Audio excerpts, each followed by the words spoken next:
adolescencia huérfana de feminicidios ocurridos en el 2022. Estudio cualitativo elaborado por Tahira Vargas García. ¿Qué hace, Tahira, que miraras hacia allá? Bien, bueno, muchas gracias por la invitación. Qué bueno que podamos conversar de este tema. El estudio de los niños y niñas huérfanos de feminicidio fue una iniciativa de la Fundación Vida Sin Violencia, que ha estado haciendo registros anuales de los feminicidios y acompañado de la cantidad de niños, niñas, adolescentes que quedan huérfanos de esos casos. Entonces, como la Fundación estaba haciendo esos registros y venía dándose cuenta de que no había información o no aparecía información pública sobre esa población, me pidió que hiciéramos un estudio sobre el tema. Entonces ahí fue que decidimos hacerlo y en conjunto con la Fundación y con el apoyo de la Fundación y con el equipo de investigación que yo dirijo, el equipo Vargas de Investigación Social, que nos dedicamos entonces a indagar cómo llegar a cada una de estas familias, cómo conseguir información de lo que pasaba o lo que pasa con esa población. ¿Cuáles son los temas que abarca el estudio? Bueno, el estudio inicia con primero vamos a decir, un contexto nacional de la situación de los feminicidios del país. Luego se pasa a ver las condiciones sociodemográficas de esa población, la edad, luego también las condiciones socioeconómicas que tienen, donde viven, la ubicación geográfica, las condiciones de las familias que los acogen, en qué condiciones están, la mayoría en pobreza. Luego pasa también a ver la parte educativa, o sea, qué tanto están insertos o insertas en el sistema educativo. Ahí pudimos ver las situaciones de deserción escolar, las situaciones de exclusión. ¿Se repite la violencia en esos sistema. hogares, Tahira? ¿Se pudiera repetir casos de violencia en esos hogares que los acogen? Sí. Luego pasamos a ver esa mirada intrafamiliar, qué pasa a nivel intrafamiliar, cuáles son las prácticas de crianza que existen, y en esas prácticas de crianza encontramos casos del uso de violencia para castigar, ¿no? Reproduciendo y revictimizando a estos niños, niñas, adolescentes. También analizamos la estructura familiar y ahí nos dimos cuenta de un dato sumamente interesante, y es que no solo son acogidos por abuelas, abuelos, del lado paterno y materno, tías, tíos, sino también hermanos y hermanas, que la víctima, a sabiendas que iba a perder la vida porque estaba siendo amenazada, y ya veía la ruta que estaba su situación, y que había hecho denuncias, ¿no?, al respecto, y habían órdenes de alejamiento, advirtió a algunos de sus hijos e hijas sobre ello, y en algunos casos les asignó que el cuidado de sus hermanitos y hermanitas. ¿Esos hermanos mayores o menores? Mayores. Son hermanos y hermanas mayores. Pero eran menores. Pero mayores de edad, digo, no, mayores de edad. Ellos se quedaron, los mayores de edad se quedan con los pequeñitos. Con los más pequeños y las más pequeñas. ¿Pero son mayores de edad o hay también menores de edad a los que les hacen esa asignación? No, fueron mayores de edad. Imagínate un niño de 18 años cuidando uno de 5. Pero bueno, eso no es raro. O sea, hay muchas familias formadas por menores que están con otros menores. Claro.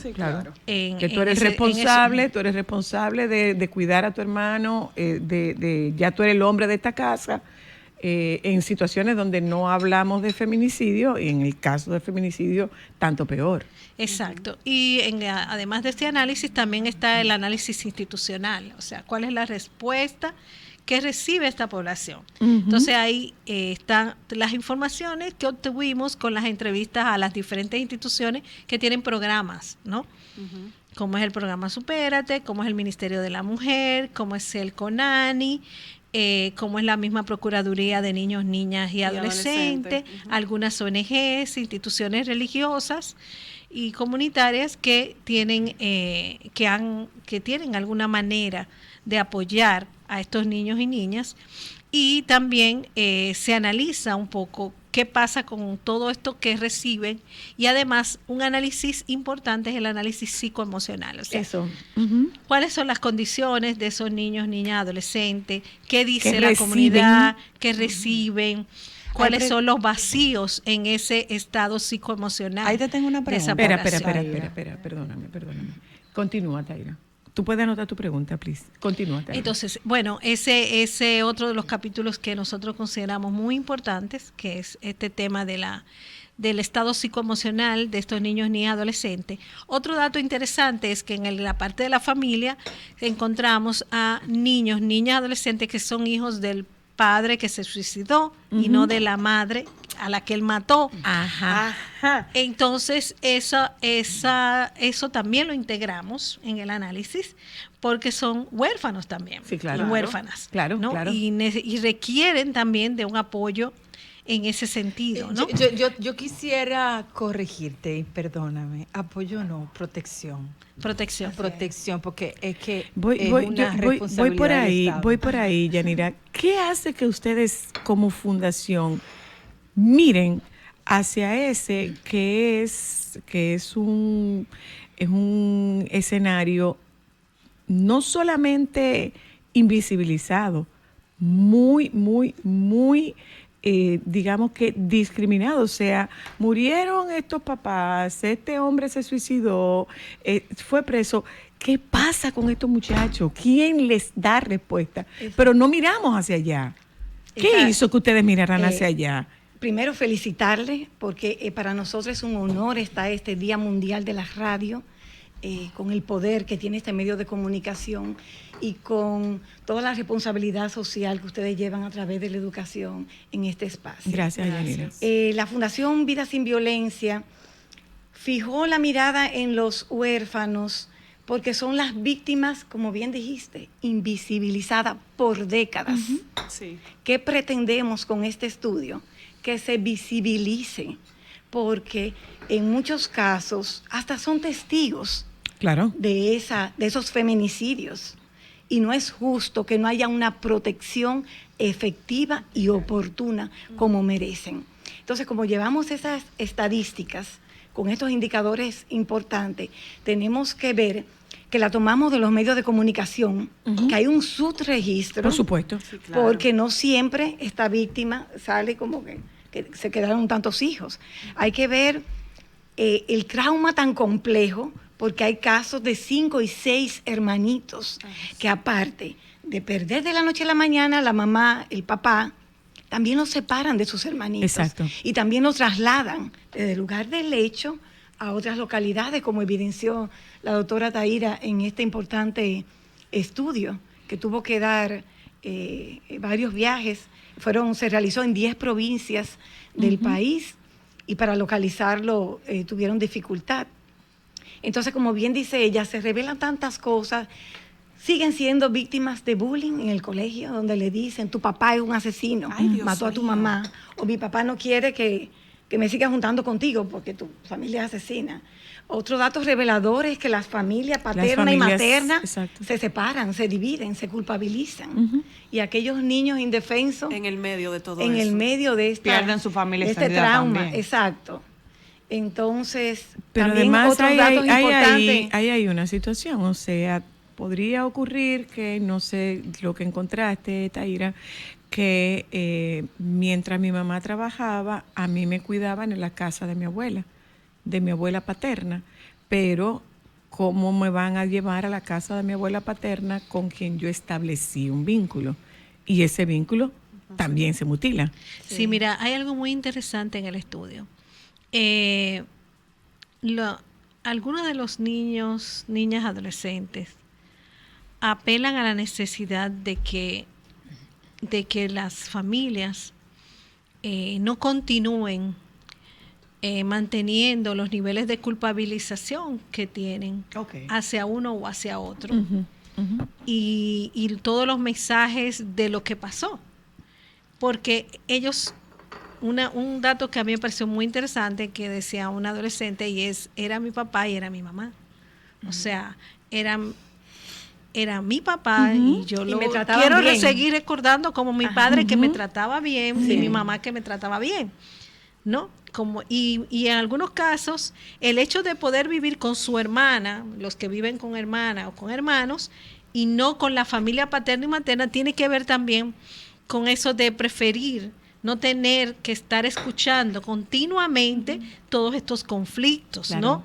Porque la familia paterna culpabiliza a la mujer y la familia materna culpabiliza al hombre, ¿no? Entonces, esas situaciones las sufren ellos. Estos muchachos se quedan atrapados en esto. Y en las comunidades también hay mucha tendencia a culpabilizar a la mujer, a decir él era un hombre bueno, no sabemos lo que pasó, eso era ella, que estaba desacatada. Con eso. Exactamente. Entonces, todo eso afecta a esa población. De alguna manera, los revictimiza de nuevo y los somete a una situación difícil en la que ellos quieren salir. Y la búsqueda de la salida muchas veces es la ruptura con esa situación familiar, o sea, porque comunitaria. Estamos hablando, Taira, de que no solamente ellos tienen que vivir el duelo de la pérdida, sino que también ellos tienen que desarrollar herramientas para defender a su mamá de lo que la gente dice en los barrios. Así es. Por ahí va mi pregunta, Taira, y precisamente el tema de la escuela, porque hay muchos niños que la escuela es un escape para muchas cosas, por los beneficios. Reflejo de muchas cosas también. No es solo el reflejo, pero lo vimos en pandemia, muchos niños que dejaron la escuela experimentaron violencia que la escuela no la tenían alimentación. ¿Qué vieron en el estudio con respecto a esos niños y sus pares? Profesores, porque hay papás, por ejemplo, hay niños que pueden decir, mira, mi papá no quiere que yo me junte contigo, pero tal vez una profesora diga, mira, yo te protejo, yo te cuido. ¿Qué se vio en ese estudio y qué descubrieron con respecto al entorno escolar de esos niños? Mira, yo creo que voy a decir algo un poco fuerte, pero los centros educativos no necesariamente son, todos los centros, porque muchos centros sí lo son, lugares de protección. Y Josefina lo sabe, que ha trabajado en el sistema de protección de la niñez. O sea, los centros educativos son escenarios de mucha violencia. Lo hemos evidenciado y aquí de muchas relaciones adultocéntricas, donde no se entiende todavía que los niños, niñas, adolescentes son sujetos de derechos. No se reconocen los derechos que tiene esta población. Entonces, como tú no trabajas derechos en la escuela, tú tienes una población infantil, unos docentes y unos directores de centro que no manejan lo que significa el respeto a los derechos de la niñez y lo que implica tener a un niño, a una niña, a un adolescente que es víctima de violencia, ¿no? Entonces, eso es lo que pasa. Entonces, el centro educativo no es un entorno de protección. Y eso lo estoy yo viendo desde el 2006, cuando estaba estudiando la niñez y adolescencia en situación de riesgo, ¿no? De hecho, que realmente no es así. Que revela también que muchos profesores responsabilizaban a la familia de darle el seguimiento psicológico que estos infantes requerían. Por ahí voy. ¿Y con qué recursos económicos? Pero no solamente con qué recursos económicos, con qué recursos técnicos. Y emocionales de las mismas personas. No. A donde yo voy es a lo siguiente, o sea, hay una situación aquí y es que esto no puede ser manejado. Nosotros tenemos claro que no somos la excepción cuando se trata de evaluar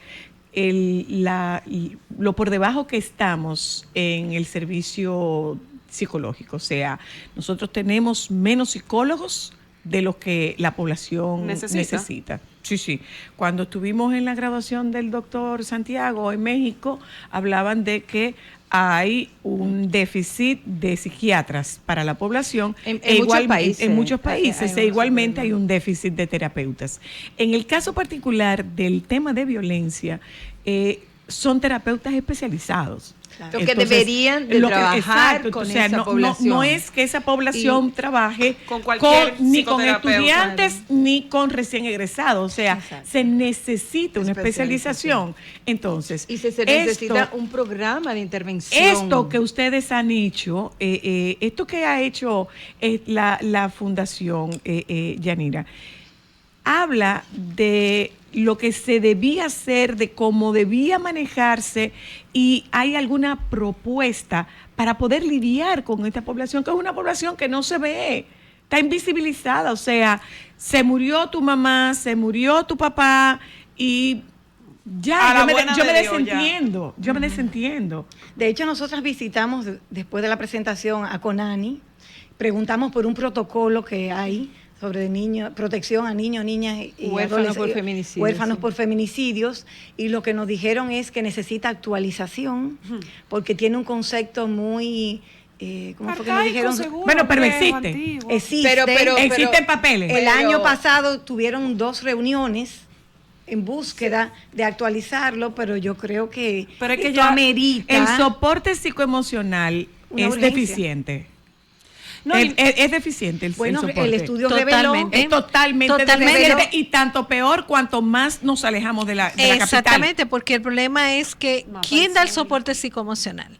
O sea, lo que tú dices, hazte un mapeo de quiénes son las áreas o los lugares o las instituciones que pueden ofrecer ese soporte.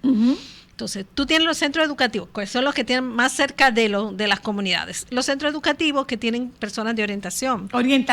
Exacto. Más no psicoterapia. Pero estas personas no tienen dentro de sus roles, dentro de sus funciones, es darle acompañamiento a estos niños ni adolescentes. Tampoco manejan las herramientas para eso, ni conocen, porque el protocolo lo estuvimos mencionando en las entrevistas y no lo conocen el protocolo. No conocen el protocolo. Lo que pasa es que ese protocolo...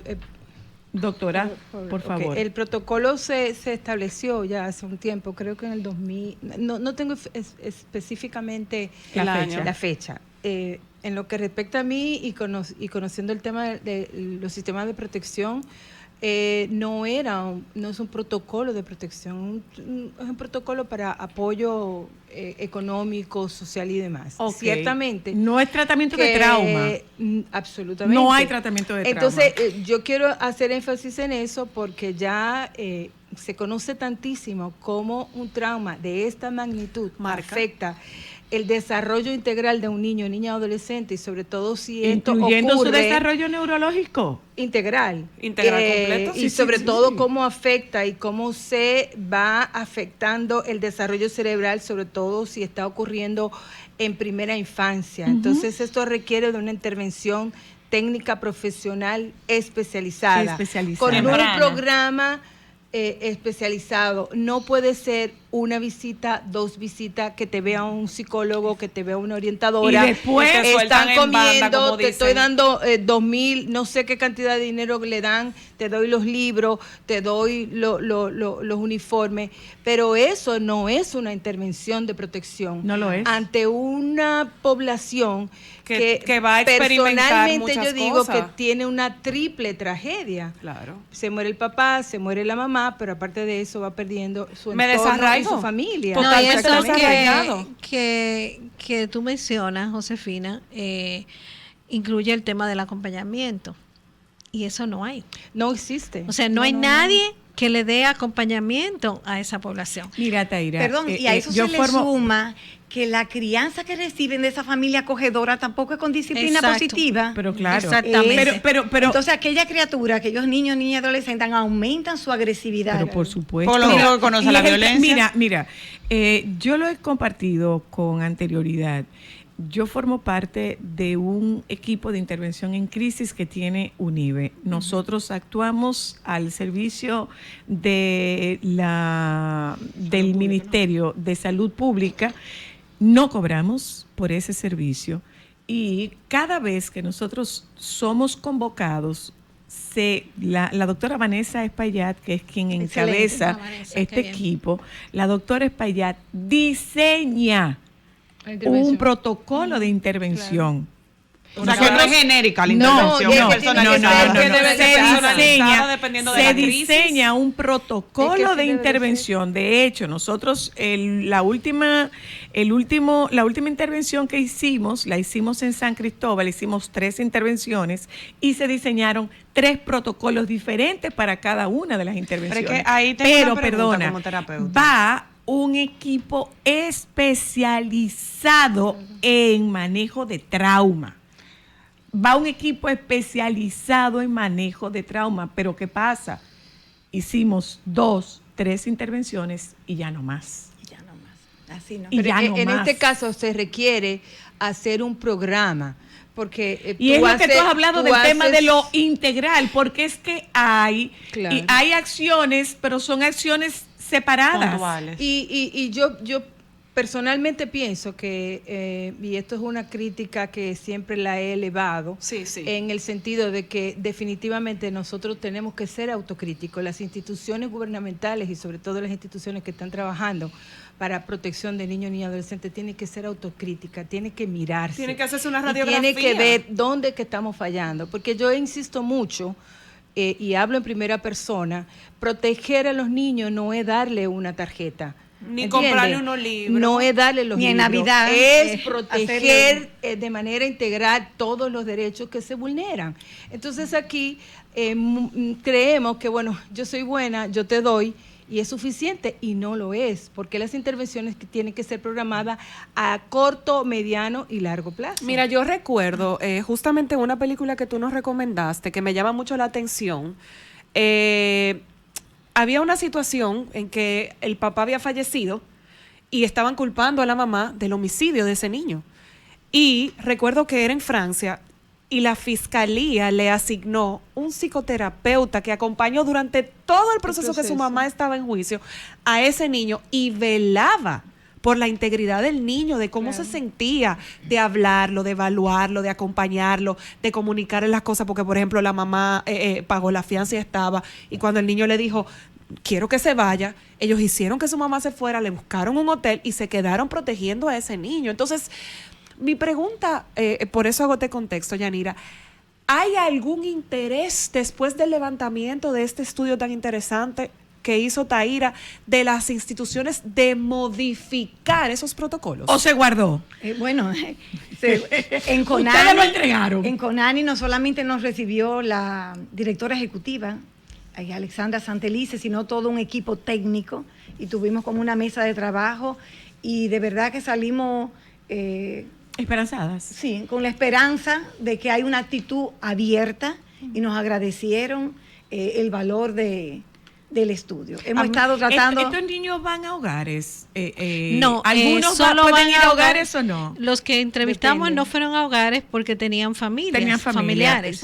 Solo van a hogares cuando no tienen una familia cuando de acogida. hay una situación de desprotección que no tiene una familia extendida.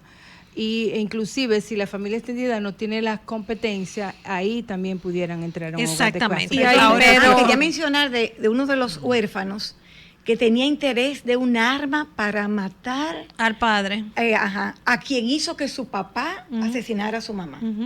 Ese era el concepto de él. O sea, Sí. ¿a dónde llegan los niveles? O sea, él Esa entendía es que su otra. papá no era ¿Cuáles responsable, son? sino una Exacto. gente provocó a su papá para que ¿Cuáles hiciera son eso. los riesgos de esta población? Mira, son muchos. Por Hay ejemplo, mucha rabia, me imagino. yo he entrevistado adolescentes en otros estudios que están en situación de calle, que son huérfanos de feminicidios.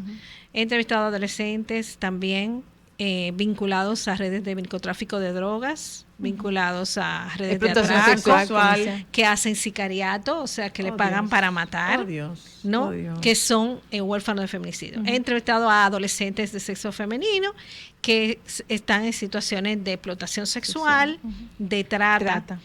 De diversas modalidades de trata, ¿no? Entre ellas matrimonio servil, explotación laboral, que también fueron huérfanas de feminicidios, ¿no? O han emigrado engañadas dentro de una red de trata y están en otros países y que también fueron huérfanas de feminicidio. O sea, la población huérfana de feminicidio tú la encuentras. Por ejemplo, yo que casi siempre en todos los estudios que hago, trato de indagar sobre quién fuera tu familia, con quién tú vivías, incluso a personas adultas. Y es un poco la historia de los huérfanos por SIDA, ¿te acuerdas? Exacto, que VIH también. Sí. Personas que viven hay un tema que no hablamos, que es el estigma. Es el punto, que sobre esos niños, esas niñas adolescentes, hay una carga de estigma, claro, ¿no? Pero además está la carga de una cultura patriarcal donde la mujer siempre está en desventaja, ¿tú entiendes? O sea, el hecho de que el manejo que se da de los feminicidios, tanto en los medios de comunicación, sigue siendo que ella se lo buscó. Sigue siendo culpabilizando a la mujer. Razones desconocidas. Y la gente siempre quiere saber por qué la mató. Claro. Entonces ya tú sabes lo que hay detrás de ese por qué la mató. Algo hizo ella que la mató. Entonces, todo eso, de alguna manera, es todo un espectro que afecta muchísimo a esa población. Y hay poblaciones de estas que, eso lo vimos en el estudio, el deseo de aislarse, ¿no? Y caso, por ejemplo, de adolescentes de sexo masculino que viven solos. Consumo. No encontramos consumo, pero hay riesgo de consumo, porque cuando tú vives depresión, por ejemplo, hay niños que están viviendo cuadros fuertes de agresividad, de violencia, que pelean con los niños de la comunidad, pero entonces cuando pelean con los niños de la comunidad, lo aíslan, pero también le pegan. Hay una cosa, entonces, Taira, nosotros estamos hablando, digamos que yo me estoy colocando en el contexto de Santo Domingo. ¿Qué pasa con esto cuando estos niños se van más? Cuando este escenario se extiende, si este estudio te indica dónde es mayor el riesgo, dónde es mayor la violencia. Nosotros hicimos el estudio en 10 provincias. En 10 provincias. Las 10 provincias están distribuidas en las 3 regiones, entre las 3 grandes regiones del país, ¿no? Porque tenemos otras distribuciones regionales, ¿no? O sea, tanto en el este como en el sur, como en el Cibao. Y en Santo Domingo. Entonces, en realidad, el territorio no marca diferencia en los perfiles, ni marca diferencia en los perfiles de las familias acogedoras. El territorio influye en el desabastecimiento, influye en la reducción de alternativas y de opciones para mejoramiento de las condiciones de vida, ¿no? O sea, un niño, niña, adolescente, una familia que vive en la zona rural tiene menos posibilidades de obtener fuentes de ingreso. Un elemento también que se destaca en el estudio es la irregularidad en las normativas de los programas sociales.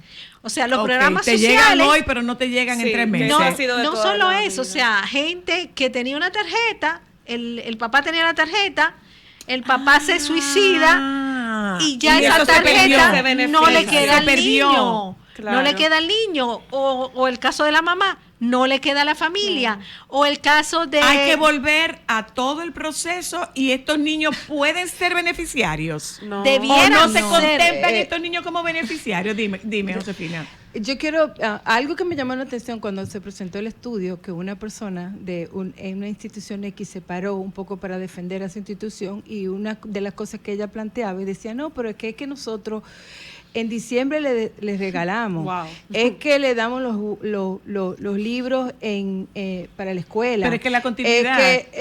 Por eso, pero a lo que te voy a decir, lo que entienden lo que ellos de lo que requieren que su trabajo. Estos chicos, y yo pienso que son dádivas en cierto sentido. Exacto. No es que es derecho de ellos. No hay un programa. Entonces, no hay un programa para ellos. Entonces, en ese eso sentido, habla de lo que se invisibiliza a esa población. Ha sido difícil. A mí me tocó, cuando trabajé en Conani, un poco, se ha hecho difícil por la logística que tienen los programas sociales, porque quienes ingresan a los programas sociales tienen que ser mayor de edad, tienen que tener cédula, tienen una serie de requisitos, y a mí me consta que se trabajó por mucho tiempo intentando que los programas sociales se abrieran hasta allá a esta población vulnerable.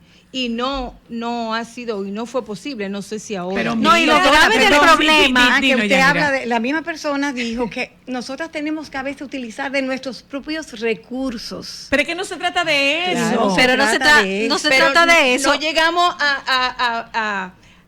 a mirar que realmente no se hace la radiografía, estamos haciendo lo que se requiere. Lo que estamos diciendo, lo que comenzamos diciendo es una población invisibilizada y hay como una especie de limbo para la protección a esa población. Una de las recomendaciones claves del estudio es lograr una contextualización de los programas sociales. O sea, no es posible que los programas sociales en este país, ni ninguna de las políticas que se desarrollan, estén basadas a una visión de la familia reducida a papá y mamá. ¿Me entiendes?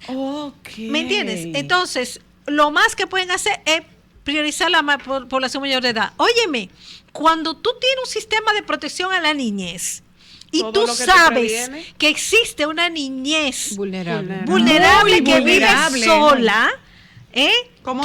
sola, adolescentes que viven solas, madres adolescentes que son jefas de hogar que viven solas con sus hijos, esa población queda totalmente fuera de todo. Yo tengo dos preguntas. Porque incluso ni siquiera pueden ir a la fiscalía. Cuando yo fui a una fiscalía una vez, estando haciendo un estudio, vi a un adolescente que se acercó a la fiscalía y no le recibió la denuncia. Y no le recibieron la denuncia. Después en la Procuraduría me dijeron que eso no debió ser, porque se supone que debe recibirla. El cuartel tampoco le recibe la denuncia.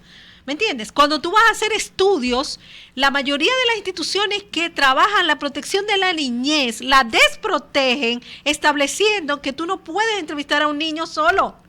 Y tiene que ser con un adulto. Y si ese adulto es un abusador, el abusador, claro, no tiene cómo desarrollarse contigo. Esperas que impacta la respuesta. Y por ahí, pero perdóname.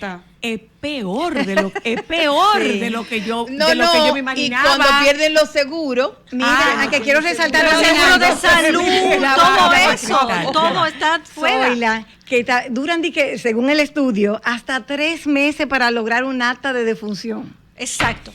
Y con eso ya se limita todo tipo de ayuda de acceso a un programa. Justamente mi pregunta iba por ahí, Taira, porque me preocupa lo siguiente. ¿Cómo Conani o las instituciones pertinentes evalúan las personas con las que esos niños se quedan? Porque, por ejemplo, si tú tienes un niño que es huérfano de feminicidio ahora mismo, ¿cómo tú sabes que en la casa que tú estás poniendo a ese niño no lo van a violar, no lo van a violentar? ¿Cómo tú haces esa depuración? ¿Existe una depuración? No se evidenció. En su mayoría esos niños están felices donde están o son víctimas de violencia también. Mira lo que pasa. El proceso, se hace un levantamiento, pero no es Conani. No. Conani no cuenta con recursos humanos. El protocolo lo lleva ni Prosoli. Económicos para llevar ese programa. El protocolo lo lleva Supérate. Supérate, perdón. Supérate. El nombre. Entonces,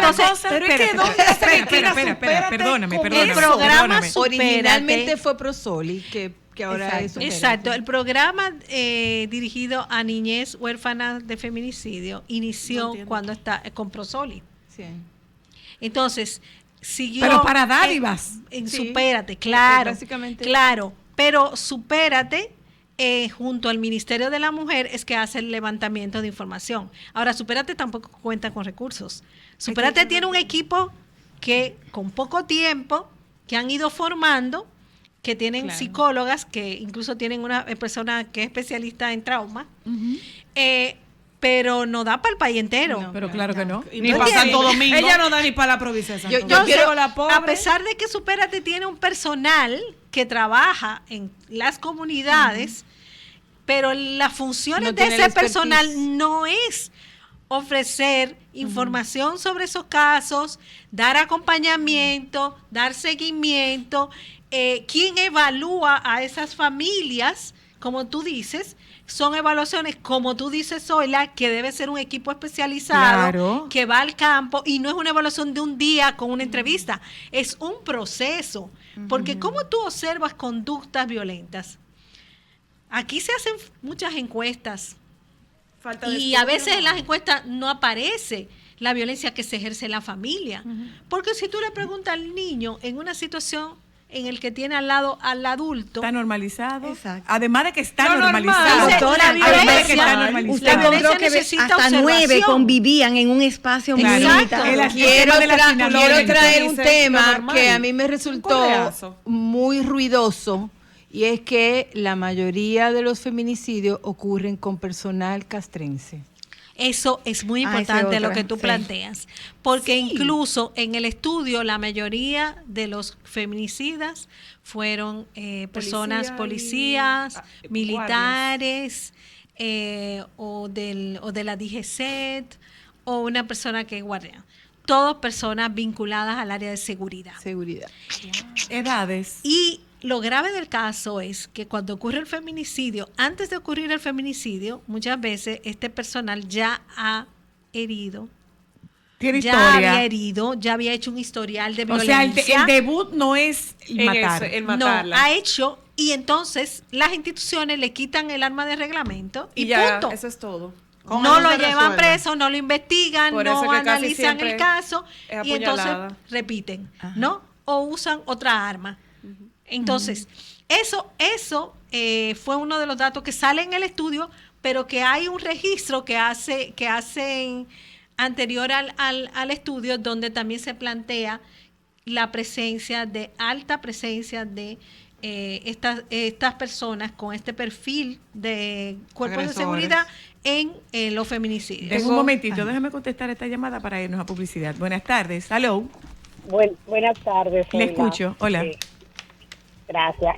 Una pregunta. Yo estuve escuchando un poquito más tarde, pero sé que fue un estudio de esas cosas. Yo soy maestra y yo tengo niños que son de unas casas que son orfanatos.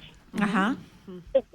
A veces hay niños que han sido víctimas de casos de feminicidio y de violencia en casa y lo llevan a esos orfanatos y siguen teniendo unas conductas que de verdad da mucha pena. Entonces mi pregunta va hacia que a esos niños, cuando los acogen en los hogares o en los orfanatos, le dan seguimiento. Porque en las aulas de las escuelas se ven muchas cosas con estos niños cuando están en casas de acogida. Gracias. La respuesta cuando regresemos, ya volvemos. Uno de los temas. Difícil, es un tema difícil. Soy la es quería un tema tratar de, o sea, espinoso. hablamos de los agentes Estamos- militares.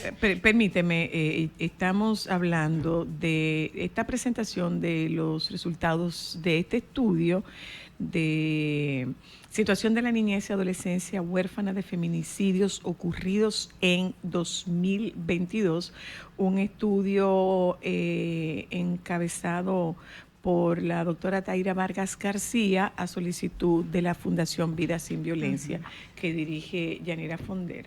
Y, oye, es que tiene que llegar un momento en que debamos asumir, es una aspiración, que debamos asumir que no es un cuestionamiento personal. No, esto no lleva, o sea, yo conversaba ayer con el doctor Santiago, médico psiquiatra, el hijo de la doctora Luna, y él decía, es que la ciencia no se basa en creencias, la ciencia se basa en evidencia. Entonces, no es la creencia de que esto va dirigido de manera personal o que yo estoy tratando de atacar a un partido y a otro no, que si este lo hizo y que si el otro no lo hizo. Es que hay una realidad ahí, y hay una realidad de una población que se diluye. Así es, no se trata de culpabilizar a X institución, sino de aportar y de aunar esfuerzos en búsqueda de una urgente protección a la niñez huérfana de feminicidios. Y quería aportar que no solamente tienen armas los victimarios que pertenecen a las instituciones castrenses. En las estadísticas que lleva la Fundación Vida Sin Violencia, vemos que el arma de fuego es que predomina en los feminicidios siempre, y no sabemos hasta qué punto son eficientes esas medidas. No. Los exámenes psicológicos que se suponen Deben hacer hacen una gente antes por de el entregar una porte de licencia. arma de fuego. Sí. O sea, eso debe regularse con mayor eficacia. Pero Porque bueno, cualquiera eso tiene un arma. Eso en el caso de armas, que son militares. Es que la mayoría de los feminicidios entonces, se cometen con entonces armas sí son de fuego. armas legales. No, Precisamente. sí Sí, son armas legales, no claro. son armas ilegales. ese No es son el armas problema. ilegales, ya. El problema que ya. dice Yanira no solo es al análisis al quien le venden el fuego, el análisis a quienes entran a los cuerpos castrenses. Porque el problema que tú tienes ahí es que tú tienes unos cuerpos castrenses que tienen toda la legitimidad para portar un arma de fuego y son una amenaza para la población en general, pero sobre todo quienes conviven con ellos. Y yo tenía una pregunta que la hacía fuera del aire, que era la que me quedaba pendiente, Taira, es ¿cuáles son las secuelas en la salud mental de estos huérfanos del feminicidio? Porque evidentemente algún trauma tienen que tener. Sí, mira, esa es una pregunta muy interesante. El estudio no podía responderte la pregunta porque hay un trabajo que hay que hacer. Que nosotros no somos especialistas en el área de salud mental, nosotros somos investigadores y te estamos dando a ti, instituciones encargadas de ofrecerle protección a esa población, la información para que ustedes hagan el resto. Exacto, Entonces, exacto. ¿qué ofrece el estudio? Toda la información y la evidencia de que se necesita un programa, como decía Josefina, integral de protección a esa población. ¿Qué se necesita? Hacer estudios de cada uno de esos niños, niñas, adolescentes, en términos de cuál es su condición en salud mental, con pruebas psicológicas, un proceso que toma un tiempo largo, no es yo ir a hacer una entrevista y ya, no, yo tengo que hacer un proceso. Y una intervención. Que además habría que saber si hay disponibilidad de instrumentos actualizados. A propósito de esto que planteaba Josefina, de que hay un protocolo, qué tan actualizado pudiera estar ese protocolo y qué tan actualizados están. Yo recuerdo haber hecho un estudio en Najayo con mujeres asesinas y el instrumento era sumamente obsoleto. Conclusión, invalidadas todas las pruebas, absolutamente todas invalidadas. Entonces, bien, ¿qué puede pasar? O sea, tú hablabas, Josefina, antes de estar, mientras estábamos fuera del aire, tú comentabas de que cómo debían especializarse los centros o los hogares donde estos niños son remitidos, los niños que no son enviados porque hay una familia que los puede acoger, aunque haya un nivel de riesgo en esa familia de acogida. Claro, mira, en los sistemas de protección infantil todo está protocolizado y nada está nuevo bajo el sol. O sea, hay muchos protocolos, intervenciones que son muy específicas de acuerdo a la población que tú vas a intervenir. En el caso de estos chicos, si tú lo vas a colocar en una familia extendida, aún sea extendida, tú también tienes que garantizar que en esa familia todos sus derechos estén asegurado, y tú tienes que apoyar técnicamente a esa familia, cómo tú vas a acompañar a ese chico ante esta situación. Y no se diga de la intervención en el momento agudo, una intervención en crisis, luego exacto, en la intervención media y a largo plazo, porque como dijimos en un momento, nosotros no podemos hacer una intervención, una visita de ¿y cómo están? ¿Todo bien? Así, nada. Tú tienes que intervenir porque mucho se está hablando y mucho se ha estado estudiando sobre el impacto de los traumas en la infancia, cómo esto afecta el desarrollo cerebral y la calidad de vida y el curso de vida de las personas. En el caso específico de cuando un niño o una niña requiere de ser acogido en un centro de atención, en muchos países los centros están tipificados de acuerdo al perfil. Porque nosotros tenemos muchos chicos que tienen trastornos de conducta, muchos chicos que tienen, que han sido agresores de la ley y por tema de edad no lo puedes colocar en un centro de retención. También tú tienes muchos chicos y chicas que tienen trastornos mentales serios.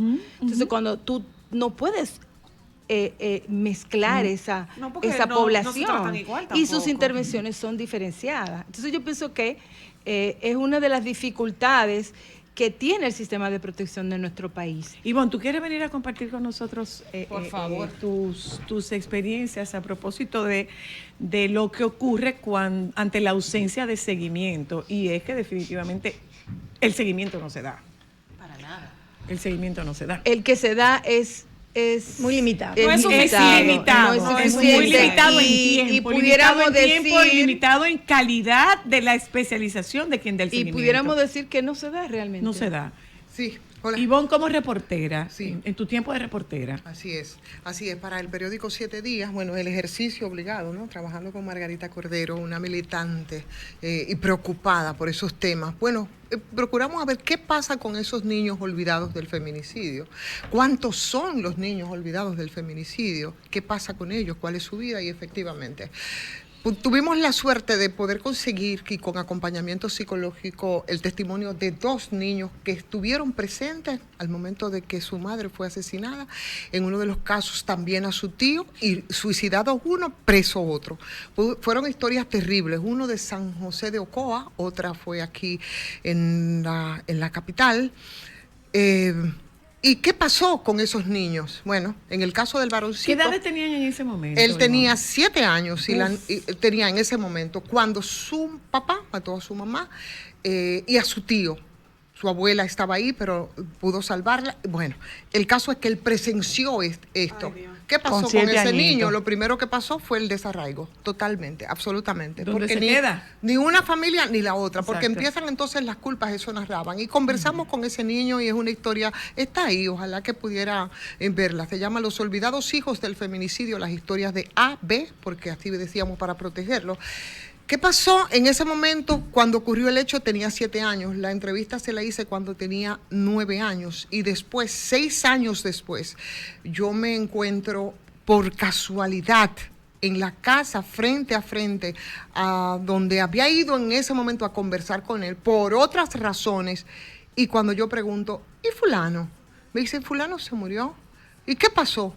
Una sobredosis. ¿Por qué? Porque él había sido protegido por la humanidad de 2 señoras que ya ni tenían las herramientas para acompañarlo, solamente la humanidad y la buena voluntad. Que no es suficiente. Que no es suficiente. No lo es. No fue Gracias por intervenido decirlo. nunca psicológicamente ese niño, y ese niño terminó en la calle, terminó con violencia, terminó consumiendo drogas y, por supuesto, ese niño terminó muerto de una sobredosis. El consumo de sustancia como el mecanismo de anestesiar. Así es, porque para anestesiar, claro, sí. ¿Cómo puede lidiar un niño con un tema tan grande y tan terrible como ese sin acompañamiento? Entonces, bueno, es que él no lo vio. Bueno, no lo vio, pero lo escuchó. No lo vio, pero lo escuchó. Ahora que tú hablas de 7 años, perdón, el año pasado, a principios de diciembre, hubo un caso, 3 niñitas. La mayor de 7 años le gritaba, papi, por favor, no la mates, no mates a mami, papi. Y él le dio 7 estocadas delante de ella. No, imagínense el trauma. O sea, entonces, dentro de la población entrevistada, encontramos que gran parte de los niños, niñas, adolescentes vieron las escenas. Claro. Entonces, cuando tú te pones a procurar y tú dices, ¿pero cuántos son? Fuimos a la oficina de la Procuraduría, se repartían las culpas, incluso se había hecho un estudio. ¿Se sigue repartiendo? Sí, se repartían las culpas. No, Sí. porque entonces Conani no tiene paso, Sí. no, porque no es a mí que me toca intervenir, pero que cuántos son. Se había hecho un estudio, 2 investigadoras desde el Ministerio de la Mujer en ese momento, y lo más que ellos pudieron llegar fue a establecer una media de que por cada mujer asesinada habían 3 huérfanos del feminicidio. 3 por cada uno. Pero era una media 3, pero en muchos casos, como ellas incluso pudieron documentar, por ejemplo, en Villa Altagracia, eso lo recuerdo perfectamente, había una madre que eran 7, eran 8, pero era un estimado, porque todavía a este momento nosotros no sabemos cuáles son esos niños olvidados, que probablemente son esos que después salen a delinquir, porque el Estado, las políticas públicas, no hay protección, no hay seguimiento, no hay intervención de seguimiento. ¿Y sabes qué? Esos muchachitos probablemente son los potenciales, no solamente agresores, sino que también terminan en la calle y terminan asumiendo actitudes delincuenciales. Son los mismos a los que muchos irresponsablemente, incluso desde los medios de comunicación, y siempre me cago de eso, dicen, denle para abajo, pero nadie se detiene a ver cuál es la historia que hay detrás de cada uno de esos niños. Y en el caso de la niña que usted comentó, porque ahí podemos ver, no sé si Taira también lo pudo descubrir, qué le pasa a los varones y qué le pasa a las hembras. Así es. En el caso de las niñas, fíjate que la mayor deserción escolar en el estudio está en los muchachos, Los varones. en los Los niños, varones. adolescentes, sexo masculino. Es donde más deserción, patrón que es recurrente en sentido muchos general en el aspectos, país. Y las niñas se mantienen en el sistema. Pero el caso de las niñas, hay muchos riesgos de abuso sexual, hay muchos riesgos de acoso sexual. Han tenido que movilizarlas Matrimonio. de centros educativos. También en los centros la sacan porque salió embarazada o porque se juntó con un adulto, que es un abuso, porque dice, no, se casó, pero ¿qué fue lo que se casó? O sea, un hombre adulto con una niña, eso es Se un la llevó. abuso sexual. Sí, claro. ¿no? Entonces, todos estos casos también entran en ese escenario, ¿no? Y la historia que usted comentaba fuera, nosotros como terapeutas sabemos el impacto que tiene el rechazo, tienen el rechazo y el abandono. Y los niños asumen la muerte. Los niños asumen la muerte como un abandono, o sea, y tanto peor aún cuando es porque uno de los padres, usualmente el varón, porque no es que no exista, Exacto. no es que no exista este homicidio por parte de una mujer, pero los mayores registros son de casos contrarios, de hombres que matan a las mujeres. Entonces, ¿qué pasa con estos niños? O sea, tenemos esto. ¿Qué hacemos con este resultado? Bueno, ¿Para dónde vamos con esto? Una preocupación de la Fundación Vida Sin Violencia es que estamos en un periodo electoral y no hemos escuchado, aparte de María Teresa Cabrera, a ningún candidato presidencial referirse ni a los feminicidios ni a los huérfanos. Pero si tú quieres, yo te digo por qué. Eso no da voto. Porque eso no da voto. Porque yo no me puedo tomar foto con un huérfano de feminicidio. Ni con un Es muerto una pena, tampoco. Yo no puedo tomar una Ni foto puedo con hablar un- en contra de los hombres feminicidas, porque fíjate que hay una tendencia ahora Nosotros tenemos religiosa muchos. a decir que no existen los feminicidios, Que no existen que no los existe feminicidios. la violencia de género, Exacto. que no es verdad que eso se deba llamar feminicidio, porque eso es simplemente un homicidio cualquiera. Contra una mujer. O sea, exacto. no, Pero no es un hay feminicidio. hay un afán en términos de una tendencia ideológica vinculada a determinados fundamentalismos religiosos que se quiere esconder, se Y quiere mientras invisibilizar tanto, todo y mientras eso. tanto, esto está haciendo que estos muchachos sean cada vez menos visibles. Claro. Antes de salir al aire, yo le comentaba a Yanira, hay otra modalidad de violencia que está siendo penosamente incrementando, que es la violencia vicaria. Así es. Pero- y se han dado varios casos en el país ¿Qué es la donde violencia asesinan vicaria? al O sea, hijo, a la exacto, hija, para dañar a la madre. para Pero dañar ustedes a quieren la ver un madre. ejemplo más terrible de lo que es esa hipocresía y de lo que es esa indiferencia. Eso es un caso reciente, muy reciente, del caso de incesto en Jarabacoa, de la niña de 15 Exacto. años que fue violada por su padre biológico y por su su abuelo. abuelo. Y esa muchachita embarazada, está embarazada en este momento. Eso fue entrar y salir a los medios desde el morbo y ya, eso no es noticia. Obligada a parir. A mantener ese A parir. embarazo. Pero y a ya parirlo. nuestro código penal, que es obsoleto, que es anacrónico, ya de eso no se habla. Oye, ya no se habla tampoco del tema de las 3 causales. Y eso también es una situación. Pero que ese bebé no producto tiene de- la culpa, o sea, Ivonne. Eso es lo que te dicen. ¿tú Ese entiendes? niño no O sea, tiene la culpa. dime, ¿por qué obligar a parir esa niña con 15 años, su hermano. violada desde los 10 años por su padre y por su abuelo? Yo he tenido experiencia O de sea, parir a su hermano. intervención parir a su con hijo, que es su adolescentes hermano. víctimas de incesto. Y yo me quedé impresionada porque esta chica da luz y quieren que ella amamante a su bebé. Y entonces la ¿Cómo fue? reconocen como una mala madre porque no amamantaba Encima. a su bebé. Porque no lo Una quiere, chica lo rechaza. de 14 años embarazada por su papá. O sea, hay cosas que yo me quedo Yo recuerdo cuando yo sin palabras. Lo que Bueno, pasa sin es, palabras, lo que por pasa la es que se nos, falta se pa- de- lo que pasa es que se, o de sea, sentido el tema, común, o sea, crítico. ok, pero además Porque de obligado eso, que pero hay que además quererlo, de porque es eso, su además de eso, que no se nos olvide el señalamiento y el estigma. Algo hizo ella que lo provocó. Bueno, ¿Por qué lo dice ahora? ¿Por qué no lo dijo antes? Sí, Pero ¿te acuerdas el caso de la jueza? O peor aún. Que dijo, fue un caso de éxito, ahí todos están felices con ese niño. Bueno, tú tienes y el ese papá la caso, violó. y yo Es que recuerdo... hay que seguir sensibilizando. Yo O sea, para que recuerdo... una jueza todos a los nivel público diga una actores del cosa así. sistema. Ustedes tienen ese. Yo recuerdo en una ocasión, cuando yo trabajaba en una institución internacional, que me tocó visitar un hogar de paso en Boca Chica, y había una niña de 9 años, que yo la veía jugando con muñecas, hasta que se volteó y le vi, o sea, el barrigón más grande que ella. Y cuando era en una institución de monjas, cuando pregunto, un primo la había violado. ¿Y qué hizo la familia? Le dijo, ese problema es suyo, y le entregó a la niña, al primo, que seguía y recurría, aún embarazándola, violándola. Y esa niña se salvó porque la dejaba trancada, porque los vecinos le rompieron la puerta, sacaron a la niña y llevaron a la niña a esa institución. La niña vivía aquí en Santo Domingo y la desaparecieron porque su familia se la soltó a su violador. Nosotros tenemos cualquier cantidad de casos. ¿Dónde está lo valioso de este estudio, Yanira? Lo primero es que es una confrontación al propio sistema. O sea, ustedes dicen que no, miren, ahí está la información. Mírenla ahí. ¿Qué ustedes van a hacer con esta información?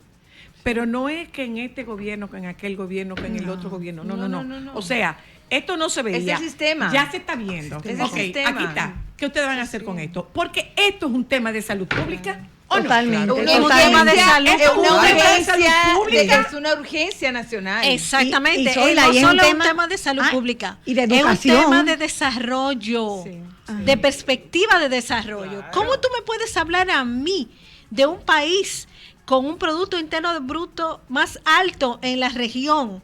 Uno de los países en vías de desarrollo de la región que tiene los problemas tan graves a nivel social, de violencia, de huérfanos de feminicidio, que no son atendidos por un Estado que le dice al mundo que es rico. Empecemos Exacto. porque no son vistos. No No son son vistos. Es lo que te digo. Entonces, Pero ¿cómo tú no puedes estamos como hablando de Estado seguir víctimas contando cuando hay con eso? letalidad. Pero ¿qué pasa con estos niños que sus mamás siguen vivas hasta que finalmente consiguen matarla? Y es un trauma, o sea, es un trauma que no evoluciona porque es un trauma que no se trata desde el día uno. Entonces, Pero tú- somos y uno que- de los países con las más altas tasas de feminicidios de América Latina. claro. Tenemos el Producto Interno Bruto alto y tenemos las altas tasas de violencia de género en América Latina, de mujeres que matan casi diario en América Latina. Y hay una Claro. situación, la Procuraduría General de la República, que es la responsable de tener las estadísticas al día, si buscamos en su página web, vemos que están hasta junio del año pasado. Estamos en febrero. O sea, las de ahora, ¿Eh?